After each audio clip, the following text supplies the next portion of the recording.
Yékui.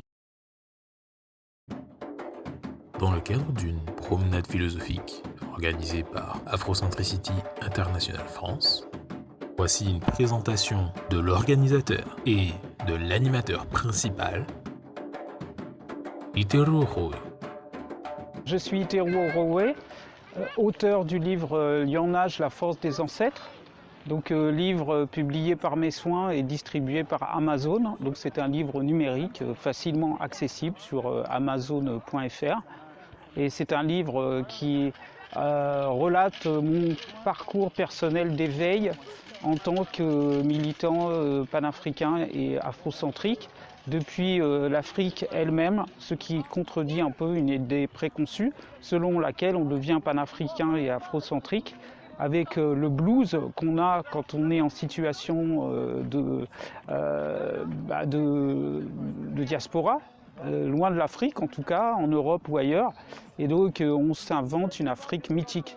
Or j'ai découvert une forme de conscience en Afrique même, donc ça contredit cette idée préconçue, et j'avais besoin de parler un peu de mon expérience personnelle, de ma vision, ce qui tranche un peu avec certains autres récits qui peuvent être très intéressants, mais c'est bien aussi de parler à la première personne, ce qui rend un discours philosophique beaucoup plus accessible, beaucoup plus intimiste, et on s'expose aussi un peu avec sa force et sa fragilité, et je pense que les gens peuvent s'identifier aussi à ce parcours. Mais toutes les approches sont intéressantes, parce qu'on a aussi besoin de savoir très dur, de savoir très construit et très savant. Donc toutes ces approches nous permettent de nous épanouir avec la connaissance et avec un savoir-faire, un savoir-être et une envie d'exister et de mieux faire et d'aborder l'existence avec beaucoup d'harmonie et de détermination. Et c'est exactement les mots essentiels qui peuvent nous accompagner tout au long de notre renaissance africaine, je pense. Quelle est la pertinence de vos travaux par rapport à l'événement Malo Malo? Je gère un groupe WhatsApp, le groupe CEDO, qui s'appelle Partage en Wolof, et qui a pour but de remédier à l'isolement des personnes qui découvrent la Renaissance africaine et qui sont loin quelquefois géographiquement de Paris ou d'ailleurs ou d'endroits où on trouve une majorité de gens de notre communauté et qui ont besoin en fait d'échanger, et justement ce groupe WhatsApp CEDO, nous abordons tout un tas de sujets intéressants. Justement, il y a 15 jours, on avait abordé ce sujet de la philosophie. La philosophie est-elle d'origine africaine? Alors là, j'avais posé carrément la question, donc c'était vraiment une question. Donc je n'affirmais rien, mais c'était volontaire. Et donc, évidemment, dans le groupe, il y avait des gens qui en savaient beaucoup et qui ont répondu oui, la philosophie est d'origine africaine. Ils ont dit pourquoi, ils ont donné quelques références.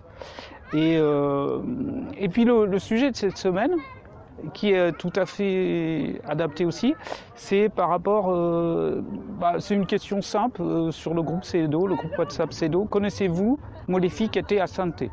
C'est uniquement ça.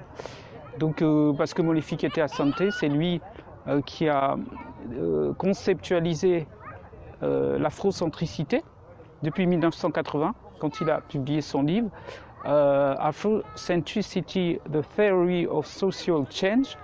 L'afrocentricité, donc dans sa version française, ça a été traduit en 2003 pour la première fois par Amamazama sous le titre L'afrocentricité. Évidemment, on ne serait pas là aujourd'hui s'il n'y avait pas cette fameuse question de l'afrocentricité, c'est-à-dire la reprise en main des Africains, des Afro-descendants, des Afro-Caribéens et des personnes d'origine africaine partout dans le monde, la reprise de leur héritage historique, mais surtout le fait que ces personnes puissent avoir leur propre boussole pour s'orienter dans le monde avec leurs propres références. Donc évidemment, beaucoup d'éléments de l'afrocentricité existaient avant Molefi, mais Molefi a eu le mérite de synthétiser tout cela avec une philosophie très accessible, qui n'est pas trop hermétique non plus, qui est accessible à tout le monde. Donc voilà. Donc c'est en grande partie grâce à lui qu'on est là aujourd'hui. Et justement, c'était le terme du groupe CEDO. On a eu d'autres thèmes très intéressants aussi, comme sur, par exemple, l'organisation économique de la communauté. Alors là, le groupe CEDO a complètement explosé parce que les gens n'ont pas arrêté d'intervenir. Évidemment, dès qu'on parle d'organisation économique, là, on est sûr. Quand on parle du couple africain ou du couple afrodescendant, évidemment, quand on parle du couple, là, c'est pareil. On fait un malheur, ou un bonheur plutôt, il vaudrait mieux dire bonheur. Et donc, cette activité que j'ai est la plus importante par rapport à l'événement d'aujourd'hui parce qu'elle me nourrit énormément. J'apprends beaucoup des gens qui interviennent. Et donc, c'est surtout ça mes principales activités que je veux mettre en évidence. Donc, le fait d'avoir écrit Lion Âge, la force des ancêtres, le fait d'avoir traduit avec mon épouse Etombe L'héritage volé, le livre de George M. James, publié en 1954 sur le vol de la philosophie égyptienne par les Grecs. Et enfin, cette position de modérateur du groupe CEDO, le groupe WhatsApp d'Afrocentricity International. Et c'est un peu grâce à tout ça qu'on peut organiser un événement en plein air.